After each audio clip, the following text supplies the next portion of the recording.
Okay, இப்போ மன்னா நின்று போச்சு. Next level provision. என்ன ப்ரொவிஷன்? அந்த தேசத்தின் அந்த தானியத்தை அன்றைய தினமே புசித்தார்கள். நல்ல கவனிங்க, எகிப்திலும் அவங்க கோல்டு, அவங்க ட்ரெஸ்ஸு எல்லாத்தையும் இவங்க பஸ்காவில் பெற்றுக்கொண்டாங்க. இந்த கானானுக்குள் பிரவேசித்த உடனே அவன் விதைச்சி வச்சிருக்கிறான், அவன் அதை சாப்பிட்றதுக்கு ரெடியாக இருக்கிறான். ஆனால் பஸ்கா ஆசரித்த உடனே உள்ள அந்த தேசத்தின் கனியை புசித்தார்கள்.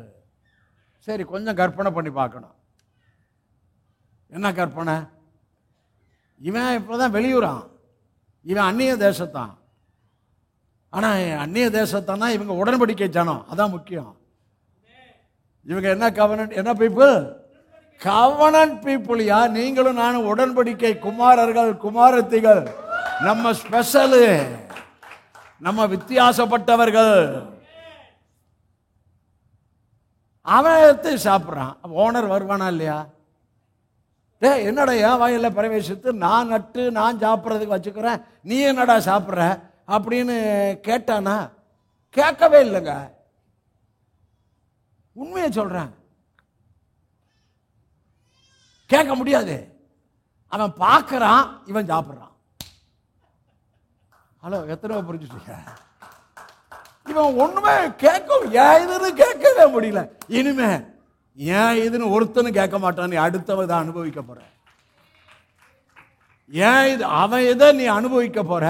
அவன் ஏதுன்னு கூட சொல்ல முடியாதபடி அவனை அப்படியே பைண்ட் பண்ணி வைக்க போற. எத்தனை பேர் புரிஞ்சுட்டீங்க? ஏதுன்னு சொல்லவே முடியாதபடி மற்றவர்கள் பிரயாசத்தின் பலனை புசித்தார்கள்.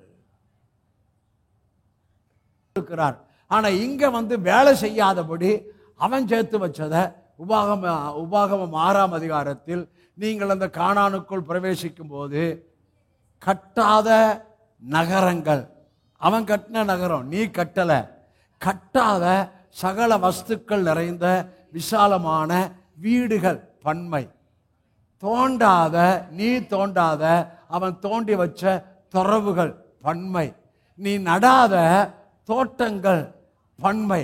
ஆனா நீ தோண்டல, நீ கட்டல, நீ வெட்டல, நீ பொருளை வாங்கல.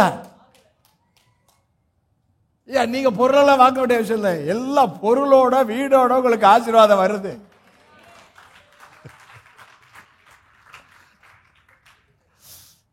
எத்தனை பேர் விசுவாசிக்கிறீங்க? அதான் இஸ்ரவேல் பைபிளை விசுவாசிக்கிறீங்களா இல்லையா? இல்ல ரொம்ப லாஜிக்கா போய் அதெல்லாம் எப்படிங்கன்னா நீ அவ்வளவுதான் அவுட்.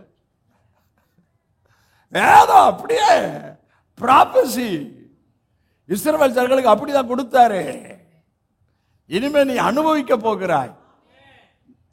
நம்ம என்ன செய்ய போறோம்? அவருடைய பஸ்காவின் ஆசீர்வாதம் தான் எனக்கு செய்தியின் தலைப்பு. ஆகவே பஸ்காவின் ஆசீர்வாதத்தை இதுவரை இல்லாத அளவுக்கு பெரிய பெரிய சாட்சிகளோட நாம் அனுபவிக்க போகிறோம். நீங்கள் உங்கள் பிள்ளைகள் அனுபவிக்க போகிறார்கள். வேத வார்த்தையின் ஆசீர்வாதங்களை நீங்கள் கண்டு பிரமிக்க போகிறீர்கள். வேத வசனத்தின் ஆசீர்வாதங்களை தேவன் உங்களுக்காக அவிழ்க்கிற, உங்களுக்காய் லூஸ் பண்ணுகிற வேத வசனத்தின் ஆசீர்வாதங்களை இப்போது நீங்கள் அனுபவிக்கிற ஒரு நேரத்துக்குள்ளே நம்முடைய சபை வந்திருக்கிறது. ஆமென்.